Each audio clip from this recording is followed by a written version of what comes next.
Friends, एक supreme court में plea चल रही है जिसमें कि नीट 2021 में हिंदी मीडियम में एक क्वेश्चन आया था एलसीआर वाला, आप लोग जान रहे होंगे। उसका ट्रांसलेशन में गलती थी। मीन्स अगर आप देखेंगे हिंदी मीडियम में डिफरेंट आंसर आ सकते हैं क्योंकि एम्पलीट्यूड का वहाँ पे हिंदी नहीं दिया हुआ था। कहने का सीधा सीधा मतलब है कि ये केस एम्बिग्यूटी का नहीं है। अगर आप एम्बिग्यूटी की डिफरेंस मीन्स आप देखेंगे, एम्बिग्यूटी क्या होता है?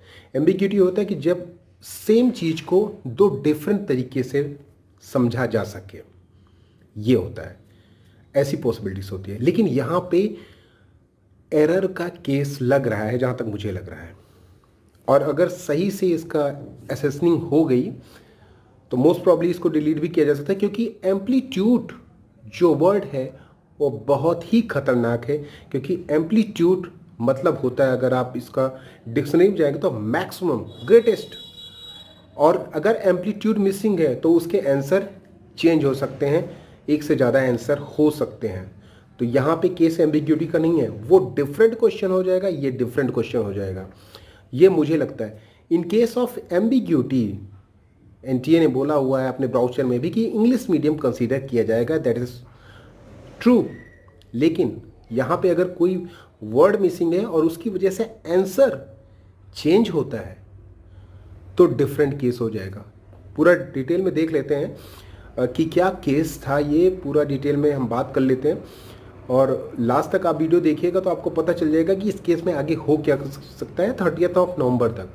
हालांकि अगर डिलीट किया जाएगा तो चांसेस है कि आपको मार्क्स मिल सकते हैं, या फिर किस तरह से अरेंजमेंट होगा ये भी कोर्ट ने पूछा है कि अगर ये क्वेश्चन डिलीट होता है तो फिर आप कैसे मैनेज करेंगे।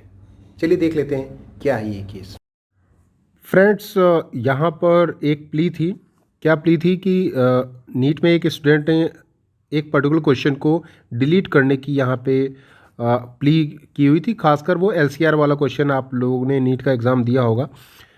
तो यहाँ पर जो केस था उसमें ऑलरेडी 3 एक्सपर्ट ऑलरेडी इस केस को देख चुके थे, ऑलरेडी इन क्वेश्चंस को देखे थे, और उन्होंने बोला था कि ठीक है, इन क्वेश्चंस के ट्रांसलेशन में कोई प्रॉब्लम नहीं है, दोनों चाहे हिंदी हो या इंग्लिश हो, दोनों से आंसर सेम आ रहे हैं। ये तीनों एक्सपर्ट ने बोल दिया था। तीनों एक्सपर्ट में एक हिंदी का एक्सपर्ट थे, केवल हिंदी का, एक केवल इंग्लिश का, और एक हिंदी और इंग्लिश दोनों के एक्सपर्ट थे। तो यहाँ तीनों ने बोल दिया था कि नहीं, क्वेश्चन में कोई प्रॉब्लम नहीं है, और तीनों ने ये बोला था कि दोनों में चाहे हिंदी हो या इंग्लिश हो, दोनों में आंसर सेम आ रहा है। लेकिन यहाँ पर अगर आप देखेंगे तो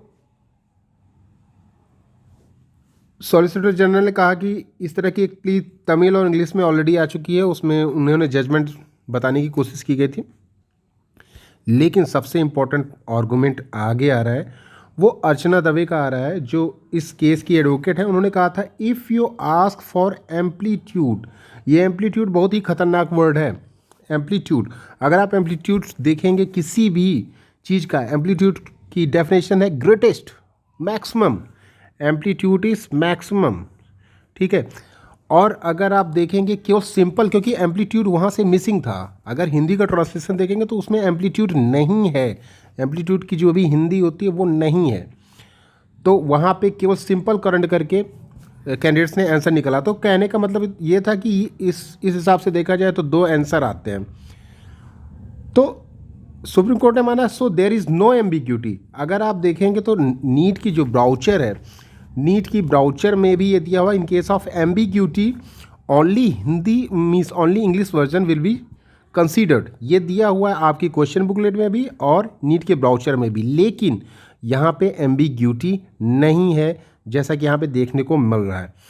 एम्बिग्यूटी नहीं है मीन्स यहाँ पे ट्रांसलेशन मीन्स मतलब यहाँ पे ये नहीं, यहाँ पे ट्रांसलेशन की मिस्टेक नहीं है।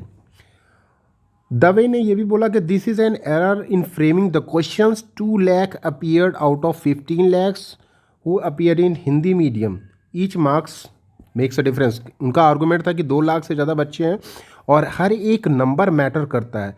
तो इस तरह से क्योंकि एक एक मार्क्स पे रैंक बढ़ घट जाती है, एक मार्क्स के बीच में 20 कैंडिडेट्स आते हैं, तो इस मैटर को सीरियसली लेना चाहिए। तो यहाँ पे कुछ ट्रस्ट का यहाँ पे दिया हुआ है कुछ कि कुछ जजमेंट को यहाँ पे पढ़ा गया था, लेकिन फिर फ़िलहाल काउंसलिंग के बारे में बोला गया है। Counselling has not started, my contestant are open. Counselling अभी तक कार्ड नहीं हुई है, तो ये ओपन है।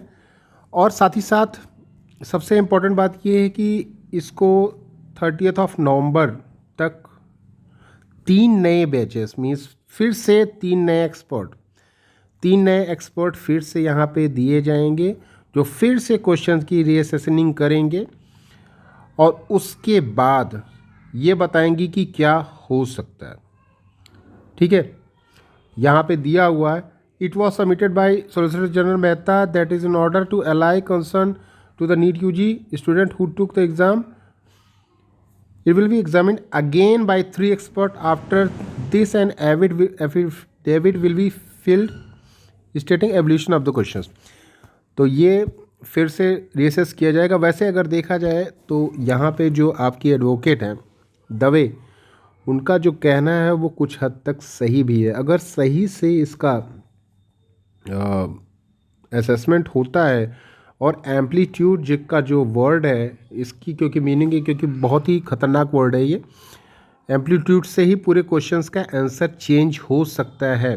यहाँ पे एम्बिग्यूटी का केस नहीं है अगर ये सही से देखा जाएगा, क्योंकि यहाँ पे एरर है, यहाँ पे मिसिंग है, एम्पलीट्यूड की वजह से पूरे क्वेश्चंस का आंसर चेंज हो सकता है, दैट इज़ कन्फर्म। तो मोस्ट प्रॉब्ली अगर ये सही से एसेस होता है, सही से ये देखा जाता है, तो ये क्वेश्चन डिलीट हो जाना चाहिए और हिंदी मीडियम के बच्चों को +5 मार्क्स या जो भी उसका एक तरीका यहाँ पे बोला भी हुआ है कि अगर इस क्वेश्चन को डिलीट किया जाता है तो फिर एक तरीका हमें खोजना पड़ेगा कि कैसे फिर बच्चों को मार्क्स प्रोवाइड किए जाएंगे या फिर कैसे असेसनिंग होगी उनकी, ये भी बोला गया है। तो ये मैटर कुछ इस तरह से है।